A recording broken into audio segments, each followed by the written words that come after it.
Welcome, everybody. Thank you for being here. And we want to thank you, and also want to thank you on behalf of the team for all your support this year, for all the thousands of likes that we received. And we hope that God made major things in your life this year, that you experienced major transformations.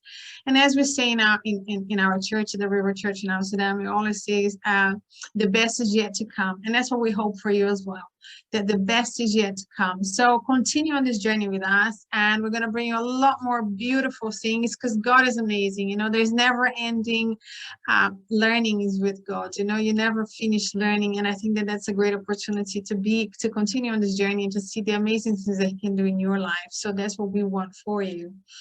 So today, I want to talk about having Jesus as your housemate. So that's what God put in my heart today. And I just wanted to bring that and show you how He actually brings the whole lesson together to me, you know, so let's start. So before we go into the story, I want to show you like how He puts all the elements together in that lesson. And one of the things that is important, and I also want to invite you, is to watch Daniela's video on God has the time and the season in His hands. You know, it's important to understand God's timing. So watch that, is very good. And also gives you the understanding as well, why am I saying what I'm saying, right? So one of the things is that I find a lot of the times that we try to bring God into our temple. You know, we want the things to happen in our time, and we want the things to happen, you know, that we think that He operates in a timing on the temple that we operate, and everything is really rushed, and, you know, and we think, oh, I have to do this fast, or, you know, it's like, why are things not happening in a way that I expect? And, you know, like, why is God not answering? And I think that's a really good opportunity for us to take the time and to really kind of listen. You know, one of the things that is very nice and that Jesus repeats throughout, He always says, like, for people that have ears to hear and eyes to see. And it's also about, like, you taking that time to see how God operates in your life and how He actually orchestrates all the events in our lives, you know, or all the events around us. But if we are on that busy schedule and we don't have time to listen to Him and see how He brings it all together, then we miss out on amazing things that He does, you know, in our lives.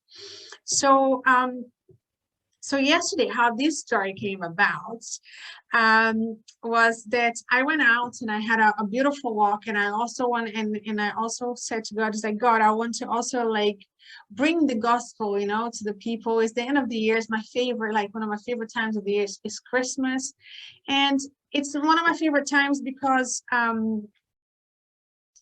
I think this time of the year, people are much more open. They are much more loving. They're much more compassionate. You know, it's like the grace of God is the love of God is floating around. The love of God is in the air, right? To be very cliche. So the love of God is in the air. Like, people are more prone to show acts of kindness. They're more prone to help others. They are more, you know, you just see all these beautiful acts of kindness happening everywhere. And it's just a beautiful time. And I wish that it was not only at Christmas, that throughout the year that you would have experienced. And we do in a lot of places, but it's just like at Christmas, we're just like, it's everywhere, right? And it's just beautiful. So I went out yesterday and I had this beautiful walk, and it was like, nature was gorgeous. And I came across some people that I had the honor to bring the gospel to them. And also I prayed with some of them. They have given their life to Christ, which is amazing. And as some of the people, I want to mention their story so that I can bring it all together to you, why I want to talk about Jesus as your housemate, how God brought me that story, right? So the first person I want to talk about was a gentleman called D. That was his name. He gave me that name. And also I want to protect people's privacy anyway. But so we were there talking, and he's a believer as well, which was already nice. But he was so he was mentioning about, like, the God created evil and stuff like that. And I had to kind of show to him that that's not correct. everything that God created was good, and if you see in the book of Genesis, he always says, like, in the end of the day, when you finish creating the sun, the moon, and all those things, and he always said at the end of each day, and everything that he created, it was good.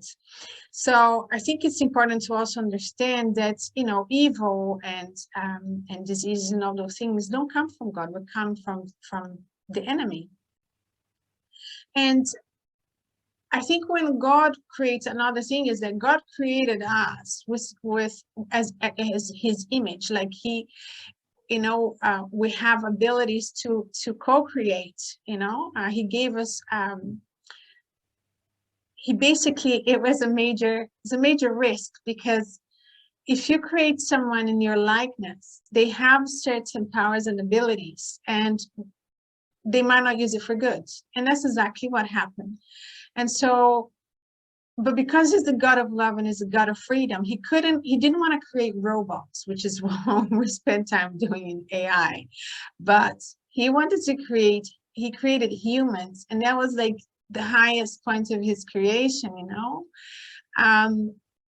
especially, like, you see a lot of Psalms of David saying, like, what is the son of man to you? What are the children of men to you? Why are you so, he asked the Father, why are we so important to him, And yes, I mean, it's an amazing creation. God is amazing in everything we do, everything he does. It's about us being able to use that power and that likeness to God to actually do the right thing. And so that's what I was trying to talk to Dee about. And I was saying to him, let's not, he could not, because he's the God of freedom, he doesn't want to create, he doesn't want us to follow a certain, he gives us the liberty to choose. He gave us free will. And what we're going to do with the free will, it's something else. So, and he was talking about, and he also mentioned, like, the plagues and stuff. And I said, if it's not, he said, oh, but God allowed the plagues to come and stuff, And I said, well, if God allows is one thing, but he didn't, God is just and God is fair, God is like, he can, he's not gonna let iniquity and sin go unpunished, because that's not God. But he does, though. He gives us time to be able to come back to him. So that in that way, he's very patient and he's very merciful. But it doesn't mean that the people that are doing the wrong stuff is going to be able to carry to just carry on without any punishment, right? Because then God wouldn't be just, God wouldn't be fair, and that's not what God is. So the passage that it came to me was 2 Corinthians 4:16, and I just want to share with you is, therefore we do not lose heart. Yeah, even though our outward man is perishing, yet the inward man is being renewed day by day. So despite all the things that are happening around us and so forth, we don't lose heart, because God is, when you live with God, it's a different story. It's what it looks like on the outside is not what is actually happening on the inside. And that's why it ties up also with the story of Jesus as your housemate, which we're going to get there. And so that was the story of Dee. So the second story was, it was a friend of mine, and she, actually, let me tell you the story about this other person first, and then I'll tie up her story. So there was the story of Michael. And Michael, he was saying, as I was talking to him about the gospel and talking to him about God and so forth, his take on the whole thing was like, well, I want to believe. First of all, he didn't really think about where he wants to spend eternity. And I was just saying to him, there's only two places for it to spend eternity, is with God or without him. And one place is nice, and the other place is terribly not nice. And he said, well, I haven't really thought about that. And I thought, well, it's very important for us to think about, what are you, if anything happened to you today, where are you going to spend your eternity? I know I want to spend it with God.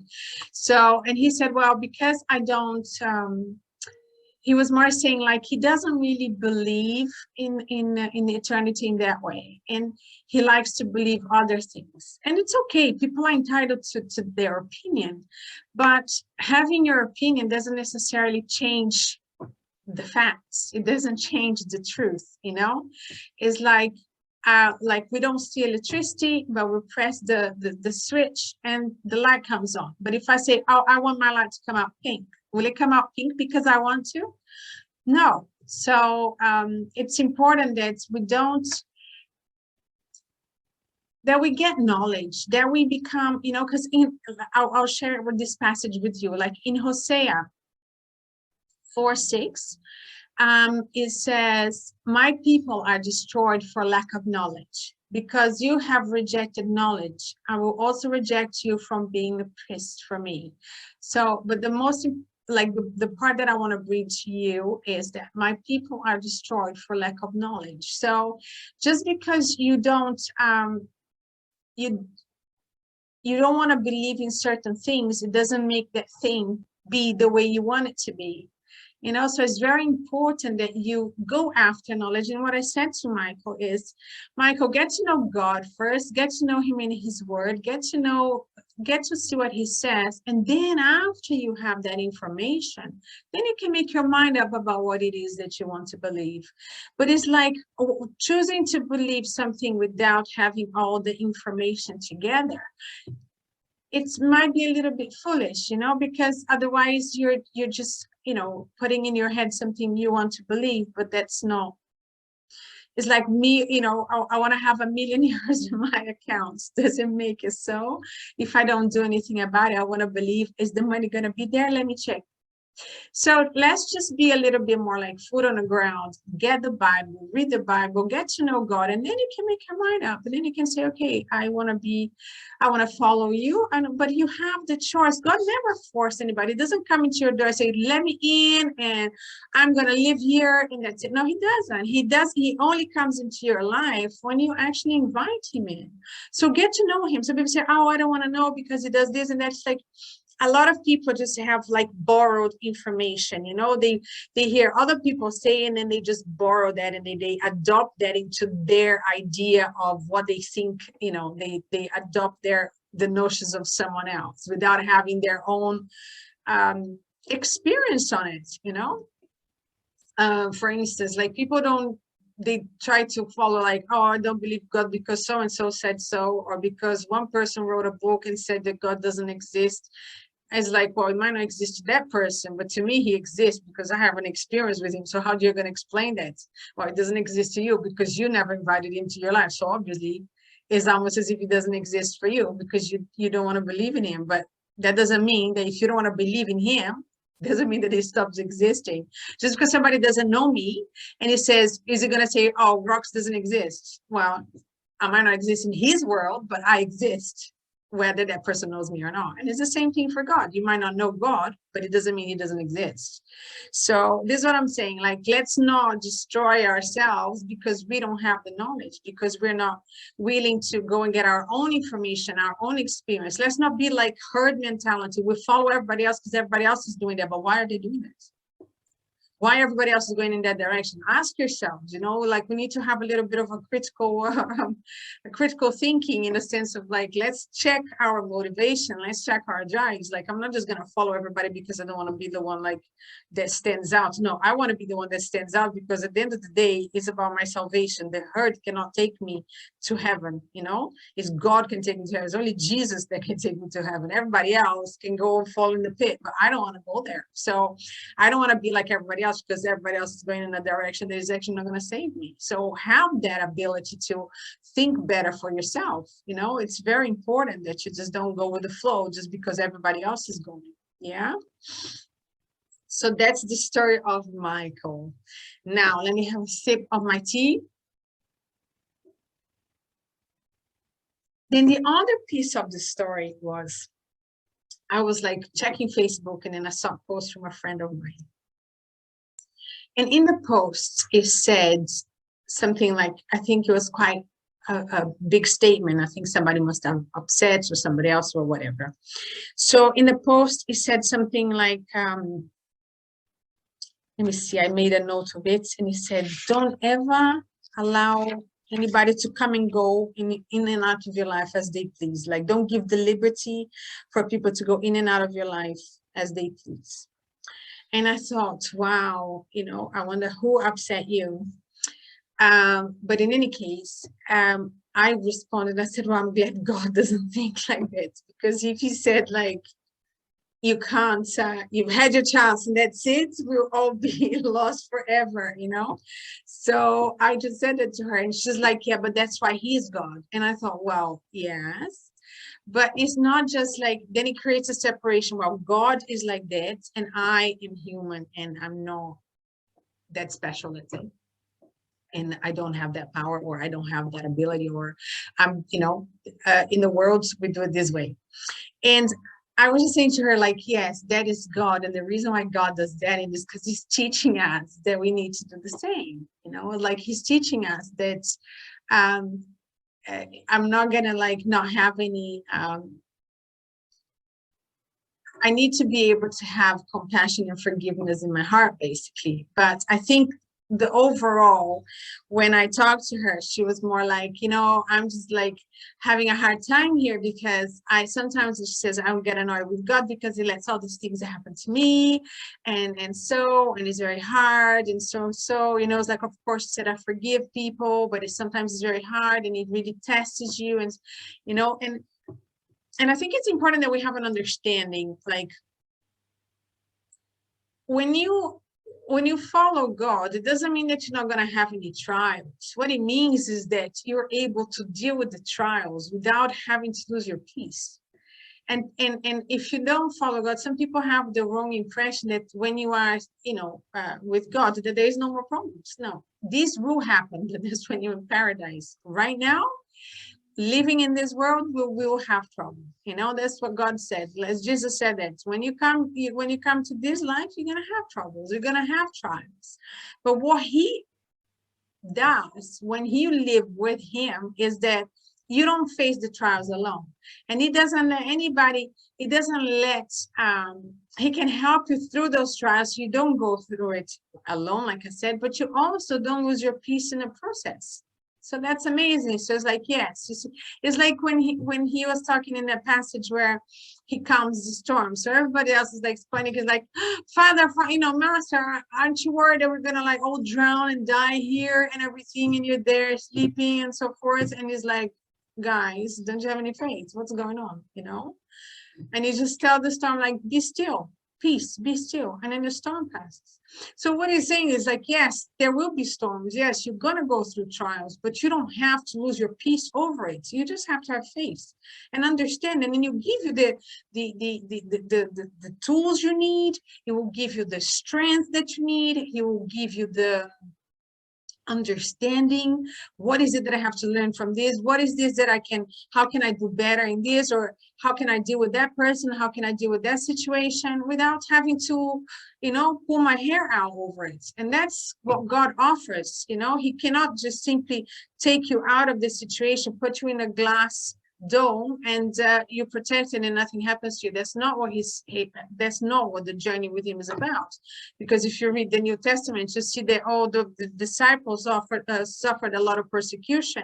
So it's not because that once you follow him that you're not going to have any persecution. And yes, you will have, but you can do it like Stephen, you know, looking to heaven and seeing God, and it's like, it doesn't matter, because, you know, it's like Paul says, you know, to live is Christ and to die is gain. So in whatever is happening, you have the joy, you have the gift, the treasure, you have him, and that's it, you know. So I just want to share like a passage that came to me for that Father put in my heart. It's like, yes, we are hard pressed, you know, that's 2 Corinthians 4:8. We are hard pressed on every side, yet not crushed. We are perplexed, but not in despair. And that's exactly how it goes. You know, you can have all these trials, but with him, it's like, I can do this, because you don't do it on your strength, you do it on his strength. And that's the secret, you know. So But in the end, I called this friend of mine after she wrote this, and we're talking and so forth. And then we talked about, oh yeah, there's a passage that I want to share as well. Let's go to Ephesians. Let's see here. So yeah, so when I saw, like, I was called her in to tell her about the forgiveness, of God, like allowing people to come back into your life.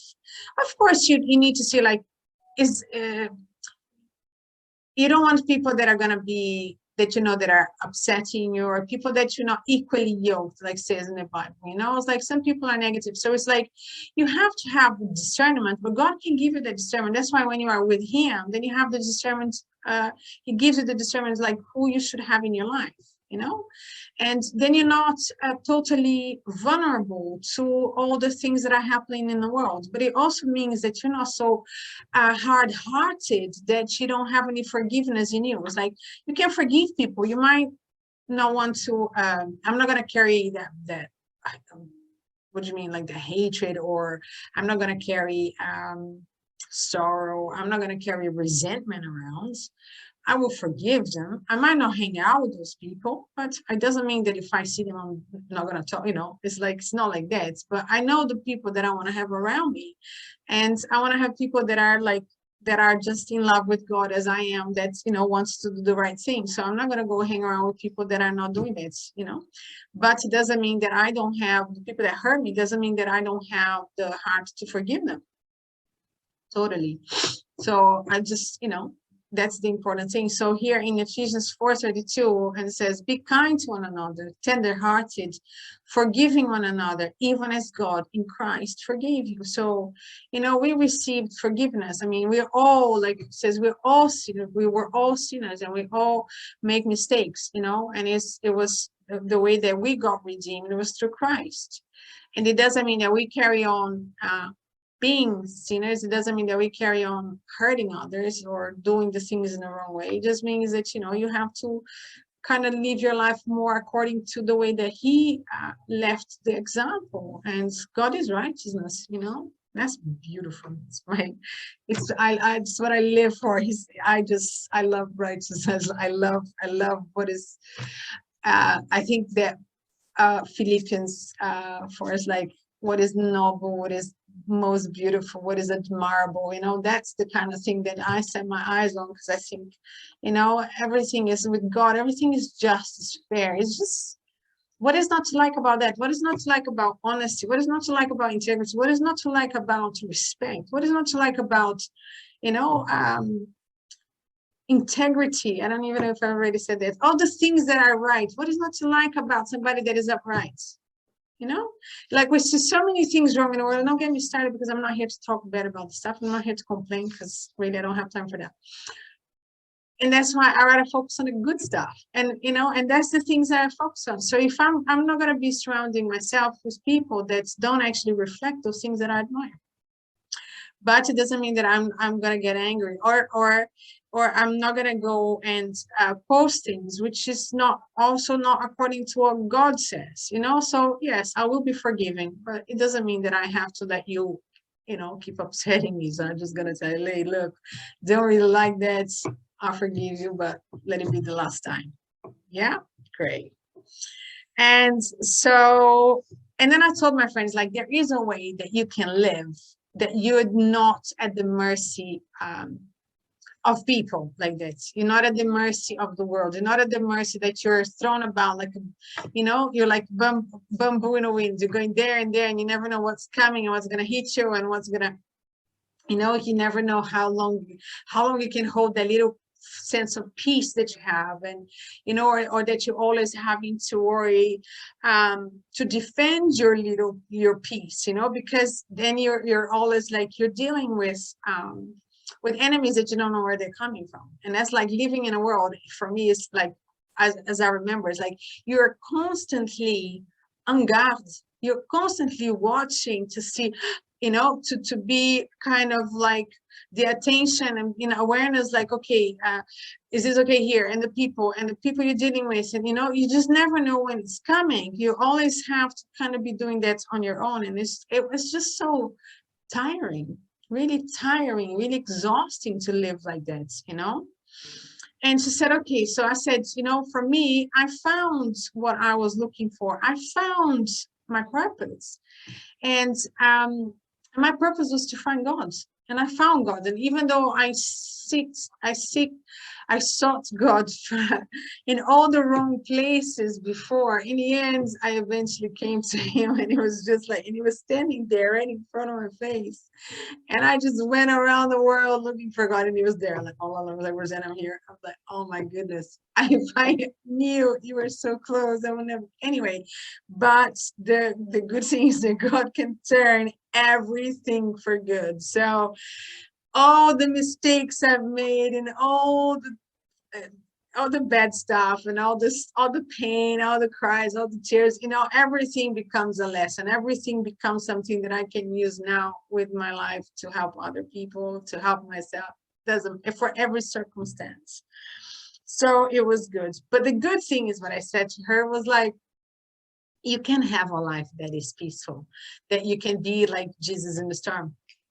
Be still, peace, be still, stop. And that's okay. It's like, you can see it happening. You can see, you know, people trying to take your peace, and you just like, it doesn't affect you, you know, it just goes like through here and out here, you know, it's just like, it's not important. And so, and she said, how did you do that? And I said, of course, first you need to invite God into your life. So it's through salvation, right?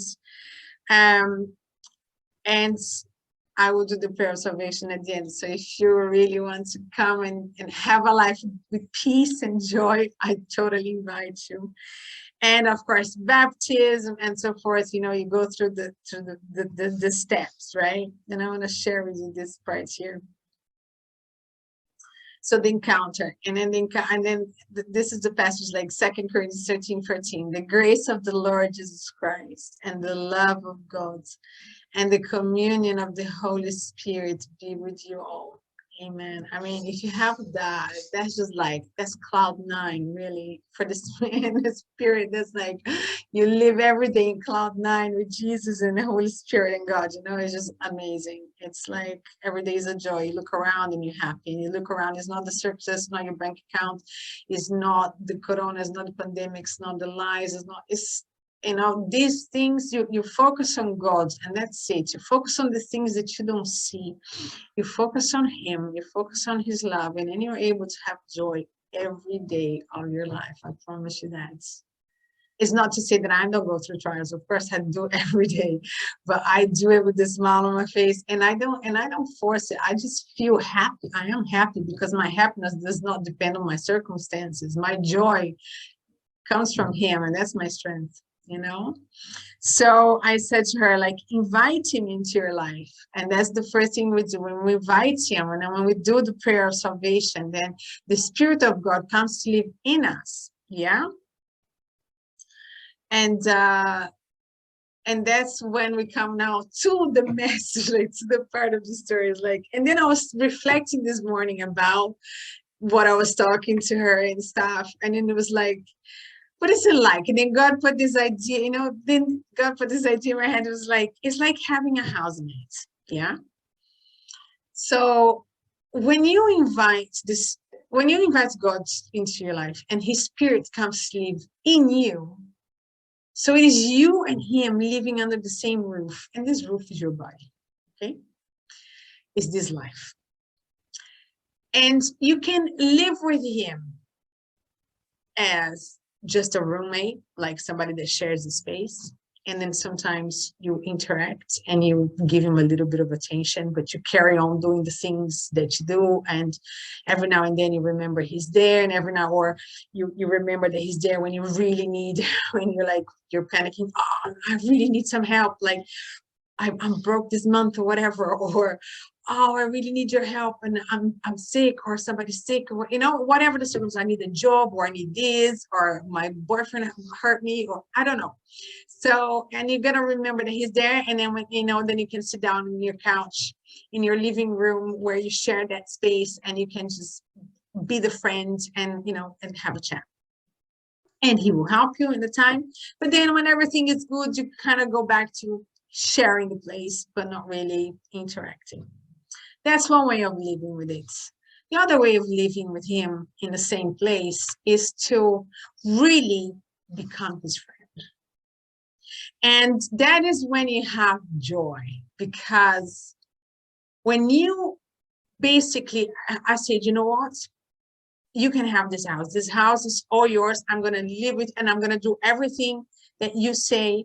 And I just want to learn everything about you. You're going to be my best friend. You're my best friend. And I'm going to put you first in everything in my life. I'm going to put you first. So the first thing I'll do is I want to sit down with my friends. Let's have a cup of tea on the couch, and you tell me everything about you. And I will read your book, because that says stuff. And then I'm going to talk to you. I'm going to listen to you. I'm going to follow the things you said, and I'm going to follow your example, and then life. I have no words to describe, really. I have no words to describe. So this is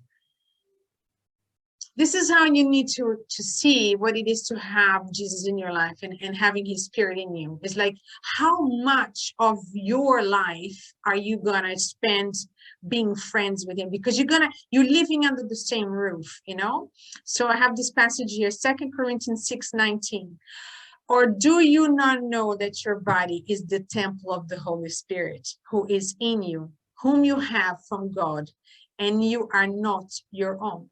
So I can choose to live in the same space with God, because and continue living my life and trying to fit him in certain aspects, which that is the difference that I make between people that say, I believe and I follow. Because you can believe in God and do your own thing, or you can follow what he says and live a life with him. And that is the life that I guarantee you that when you follow, your life changes. When you follow, you experience storms and you don't crumble. You experience trials and it doesn't affect you, because you have your strength is in him. You make him your refuge. He is your rock, you know, he is your foundation. So you put him as your priority, and then life changes. Then you have the best of the best, you know what I mean? Then God can give you joy on a daily basis, because your circumstances do not determine the quality of your life, and that's it. So this is, and I just want to bring up a really nice second scripture that I put here as a difference between a follower and a believer is 2 Corinthians 13:5, and it says, examine yourselves as to whether you are in the faith. Test yourselves. Do you not know yourselves that Jesus Christ is in you, unless indeed you are disqualified? So, you know, if you want to, you have to choose what kind of life you want to have. Do you just want to believe in him, like be lukewarm about him? Because he knows what he does with lukewarm people. He doesn't really, he spits them out, you know? You are either with him, but you of course, you can continue living like that. But when it comes at the end of the day, if you continue living a lukewarm life with him, it's not going to be for very long. I guarantee you that, because he's not going to, he wants to have a friendship with you. He loves you, and he really wants to be part of your life. He wants to be your friend, you know? So if you don't really want to be his friend, they'll get to a point that you're not going to feel his presence anymore. It's like he moved out. You kind of like, you know, yeah, you force him to move out, to not bother you anymore. Then you just like people, you know, when you live with people that you don't really dig, and you just like see them in the morning, see them in the afternoon, everybody goes into their own room, nobody talks, and you, sometimes you say hi, and sometimes you don't even say hi, you know, it's a bit like that. And I don't think that that's the relationship you want to have with God, right? That's not, you know, if you want to have a life that the trials that you face in life does not bother you, then I totally recommend that the Housemate Jesus as your housemate, make him your best friend, make him your landlord, make him like the first priority, make him like, you know, you're like BFF forever. And then life is a joy, I promise you. You know, and then it's in this spirit that I want to live right now. And thank you for watching. I want to wish you a fantastic Christmas, and, you know, make some changes next year, you know, like let's try, like the biggest resolution that we should have in the new year is like, okay, I'm going to have a reflective moment about how my year went, all the things that didn't work, and I'm going to put Jesus as my priority. I'm going to put Jesus number one, and I'm going to rock this boat because I want to see all the good things coming to my life. Like we say in our church, you know, the best is yet to come, because I want to see the best coming to my life. So remember, put Jesus as number one in your life, and your life will change forever. Okay, God bless you. I love you. Stay tuned. Bye.